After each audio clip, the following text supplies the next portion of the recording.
So are you looking for new ways to use the powders that you're creating from all that dehydrated food you've been trying to make this year, but you don't know what to do with it? Well, today I'm going to share some different things that I do with my powders. We're going to make some sweet and some savory cream cheese spreads with powders that we've created in our kitchen. We're also going to do a pantry stock up of taco seasoning mix and some French onion dip shelf-stable mix that you can use at all times from the powders that we make at home. Okay, to get started, let's talk about powders and how to make them. I make all of my own onion powder as much as possible, but does that mean that I don't store a little onion powder in my pantry just in case? I may not have done enough for the year for my own, and I may need more than I'm using more than I can keep dehydrated in my pantry. So I do as much as I can on my own, but I do keep the back stock just in case. Now, do I grow all of my own peppers in order to have chili powder or cayenne pepper or anything like that? No, I don't do those. And while I can go to the grocery store and buy them already dried and then I can make my own powder, I don't use enough of either of those to make that worth it to me. And so I don't do those on my own. But if I can do it myself, I do. For cumin, I don't grow cumin in order to get the seeds, but what I do is I store it as a seed form and powder it as I need it for a few months at a time. It tastes so much better than when you're buying it in bulk like this. So when I'm gonna do a big prep day on making mixes, I go ahead and do as much as I can for my stuff, and if I need to supplement with the store-bought, I do. So I'm gonna take my onions and put them in my Ninja blender. You can use any bullet blender that you have. Use it. All right, so when doing powders in a bullet blender, most bullet blenders will tell you do not just put your capsule on here and push it down and just let it go. You want to pulse it up and grind this stuff up first into a smaller piece, then do your big grind so you don't wear out motors. Of course, follow the directions of your own.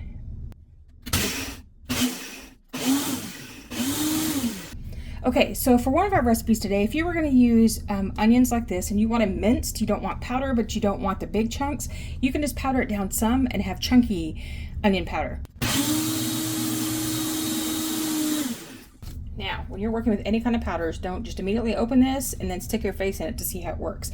With most of these, you're going to get a really fine powder that will come up in the air. I don't know if you can see that in the video, that you don't want to just inhale because it's not good for you, and it's especially problematic when you're doing peppers and things like that. All right, so I don't know if you can see it. We have a mostly fine ground onion powder. For everything that you do, having a super fine onion powder usually doesn't matter because it's going to blend into what you're cooking, so I'm not fussy about getting it down to super fine powder.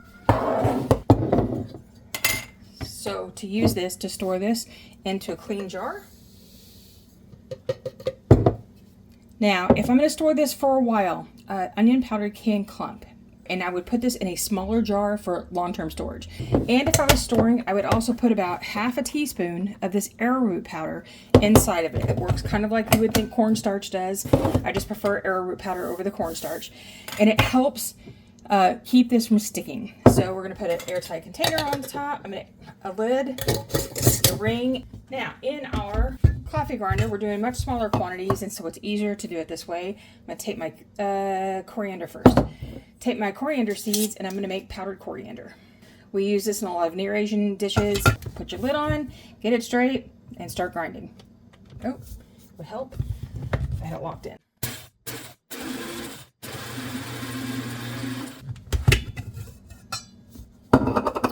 Here's what we have. And what I'm going to do today is I'm going to put this right back into the jar that it was in. Just, oh man, that smell is amazing. So I'm going to do a little throwback to my childhood. French onion dip and potato chips were a staple at every gathering that you had. But I'm going to elevate it a little bit with my own version of a French onion dip with caramelized onions and all the powders that we use that you can put in bulk on your shelf to have whenever you want it, and you don't have to rely on buying those little packages from the grocery store anymore. So to start this, it's beef, any kind of beef bouillon that you like. If yours contains salt, then leave out the salt from the recipe. Just a little cayenne pepper. Some of our caramelized onions. Like a little on the oniony side, a little black pepper. And I'll have the recipes for this stuff down below. You don't need to try to track it here. Some crumbled up dried parsley. Put a little bit more in there. Now this is our base, okay? Now if I was using a salt-free bouillon, then I would add salt here if you wanted it to be a little extra salty. That's up to you how you want to do it. So there is our base. And so when you make a recipe like this, you would make it and then try to measure it. Because if you want to do bulk later and you like the way it came out, kind of get a feeling for about how much it makes so that you know what a serving size is when you make a larger bulk cup. That is a good third of a cup. So you know when you measure this stuff, it doesn't have to be exact, right? You can make this mix however you like it. If you like it a little on the oniony side, if you like it a little on the peppery side, you can go with whatever you want. Now, you can also just mix it straight into your container, and that way you can put the container back into the fridge, but I need to do this separately because I'm a mess. You guys know that. When we make this, I usually only make it like at a serving at a time, but we have found that to get our veggies, to get a little bit of extra oomph and stuff, we're liking extra dips that we make from our powders because it just changes up the drab, you know, kind of thing that you can get yourself into when you eat the same things all the time trying to stay healthier. This is getting more vegetables into the family a little better. We put this on, gosh, what have I put this on? I put this on chicken before to marinate it before we cook it. Gosh, we've done all sorts of stuff with this. So I'm wanting to not have to make it up every single time, and I'm going to make it in bulk. So here is what we have, okay? This is our blend. However, what I want to do is take some of my larger chunks and integrate them in as well so that you have some texture, because the texture is what kind of makes it fun. So I'm going to add that to it. You can definitely add more. Add what you'd like. It is so good. So before you serve this, I do recommend that you let this sit in the refrigerator for a while and meld, because the flavor will be more intense. But to store it, all I'm going to do is just transfer this right back into my container. All right, I'm going to make about 3 batches of this, and I'm just going to sit and count instead of walking over someplace to try to figure out the actual amounts. Here we go.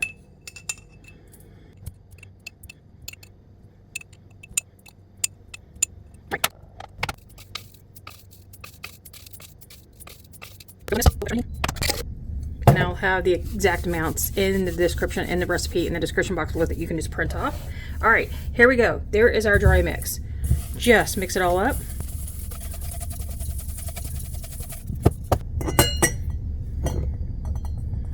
Pour it in. Clean up your mess. That could probably go into a 1/2 pint jar.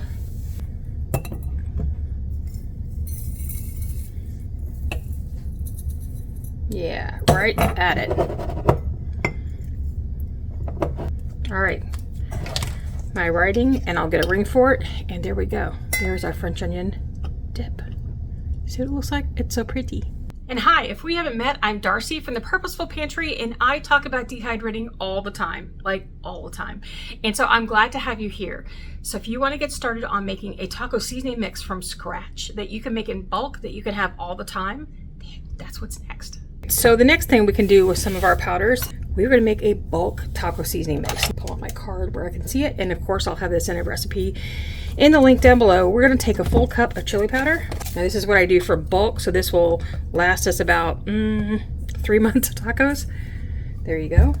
Then we have cumin, which is my favorite spice ever. I think I said that already. Do I have enough? Ooh. I do not have enough. And if mine's a little cumin heavy, it's okay, because that's how we like it. It's good enough. I'll break that up when I get it in there. This calls for about 1/3 of a cup of salt, but we're cutting way back on the salt use in our family because of my dad. So we're just adding a little salt. We can salt as we need to later. So here is our black pepper. And we need about 3 tablespoons of garlic powder. 3. Aren't these things ingenious? I love that they fit in my spice jars. 3 tablespoons of onion powder. I'm pretty generous with that. 3 tablespoons of oregano, all from our garden. I'm gonna have to harvest what's left in the green stalk and get it dried for the year. 1/3 of a cup of coriander. Now this is coriander seed that has been ground. I love this stuff. It is amazing. There's that. I'm gonna use up the last of what's in my jar. There's that and that. Cayenne pepper. If you don't like hot and spicy things, I would leave this out. I am only going to use a half a tablespoon. And the last thing is also something that you can choose to use or not. I'm putting in some beef bouillon. And I just want to add some extra depth of flavor to this, so we're adding a little bit of extra of that. So I'm going to break up my paprika here because it did clump in the jar. I'm just going to quickly mix it all up. And way better than the stuff that you can buy at the store in this, the cheap packets. There are so many different blends to do this. You can play with it, do it in small amounts, play with it, see which one you like the best, and then just reproduce it all the time, which is how we did this here. All right, so there's our seasoning. It's going to go into a big jar.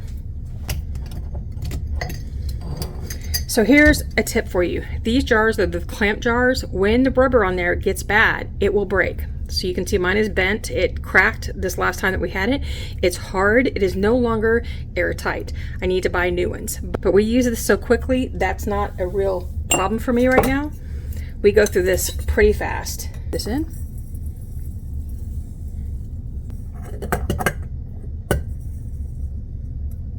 So to use this, when I'm making tacos or anything else, it's going to be 1/4 cup to every pound of beef. Now again, you can use as much or as little of this as you like.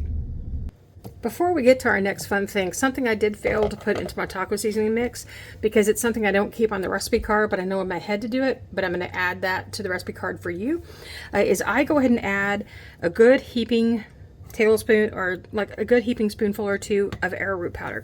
Now, not only does this help keep the taco seasoning mix from caking in storage, what this is also going to do is serve as a small way of making your sauce a little thicker in the pan. There you go. Added that in. All right, for my next feed, here's another way that I use powders in my kitchen. This time we're going a little on the sweet side. If you've ever seen me, I powder everything. So I powder strawberries, I powder raspberries that have been dried. We've already worked with the caramelized onions. And so I have these things in my house because we use them a lot on different things. You can use fruit powders to put in ice cream to make ice cream. You can do so many things with them. But what I like to do is also create some special cream cheese mixes for special breakfasts. So if we want to have some flavored cream cheese, which you can get in the grocery store, we do. Let's start out with a small amount first because I don't want to do this. I'm doing a smaller amount than I normally would. So here is some strawberry powder. And all I've done is just dried strawberries, super dry. And then I run it through the blender. I use my Ninja blender to do that. And I get strawberry powder just like this. All right, that's not quite enough. So when you go to the market, you might see that they have in the cream cheese section now, there are all sorts of flavors. There's roasted red pepper, there is vegetable, there is strawberry. What else did I see? I saw sour cream and onion once as a cream cheese spread. All right, so there is our strawberry spread. Now you can do this as much as you like, and if you want to put some fresh strawberries in here, you can do that as well. But it's just a way to make having a bagel a little more special during a breakfast. All right, so there we go with our strawberry. Now for our next one, we're going to do a little bit of raspberry powder. So this is what raspberry powder looks like. And something to remember, if you are at all trying to watch sugars for whatever reason, diabetes or whatever, you do have to watch when you use powder, because powders hold the same amount of carb, no matter if you dried it or not. That keeps the carb count. So when you have a cup of fresh berries, that carb count is worth the same in a 1/4 cup of dried berries as in a tablespoon of powdered berries. Here is, oops, get a bit more of my raspberry. I think I'm gonna make a little bit more of the strawberry too. We want this good and raspberry tasting. Typically I do this in a little bit of a larger bowl with more in a better stirring implement, but there we go. You can see how that works. So the next thing we're doing is a savory cream cheese. Now when I go to Einstein Brothers, which is a local bagel shop, it's not local, we have one locally, but it's a bagel shop chain that we can get bagels from, and on a really special treat, I'll do that, and they have all sorts of flavored everything. So one of the things I fell in love with are savory cream cheeses when you don't necessarily want something sweet. So what I've got here is the leftovers of the caramelized onion that we did earlier. And I'm going to mix this in. And what this gives you is sort of like having, you know, a French dip spread, but with cream cheese. And it's just a whole different flavor profile. And I think what I'm going to do is just break some of these larger bits into my hand. And so it gives me powder and bits. And so what I can do with this is I can make it ahead of time. I can make it the night before if we're getting ready for like a brunch the next day and I've got a lot to do. And then it will give this caramelized onion some time to soften and blend in better. This stuff is so good, I love it. The caramelized onion's a little sweet, but it also adds a savory component to your cream cheese that is just different than what you typically get. All right, so the last one we're making is my favorite. It's not everybody's favorite. It may not be your favorite. I love pumpkin pie. I love pumpkin pie spice. I don't like the fake pumpkin pie spice that you get all over the place when the fall comes, but I found a seasoning blend that I like. And I don't know if your mom ever did this, but my mom always made cinnamon sugar, and we would have cinnamon sugar toast. She would take a piece of buttered toast and then sprinkle on some cinnamon sugar, and then we would put it in the broiler just for a few moments so it would broil and crisp up. And that was a flavor of my childhood. Since then, I like cinnamon less, and I like the pumpkin spice more. It's just a flavor it's just something I love. So I make a pumpkin pie spice cream cheese. Now, this is not something I have often, and typically I don't like anything pumpkin-y when it's not the season, because when it's the middle of the summer, I don't always like to be reminded of fall because I have months and months and months to go before it even starts to feel like fall. But every once in a while, I just have a craving for something fall, no matter what time it is. This is something that helps me do it well. So think of it like a cinnamon roll or a pumpkin roll with the cream cheese, and things blend a little better if you let the cream cheese melt a little, which is what I'm finding here. This is wonderful stuff. Now, I will do this cinnamon sugar for my son because he likes that, but I'm doing the pumpkin version for myself. So there you go. It is pumpkin-y. Oh, that's so good because it's not overpoweringly pumpkin. It's just a little sweet, a little pumpkin-y, and it's going to go great on my bagel, just like this.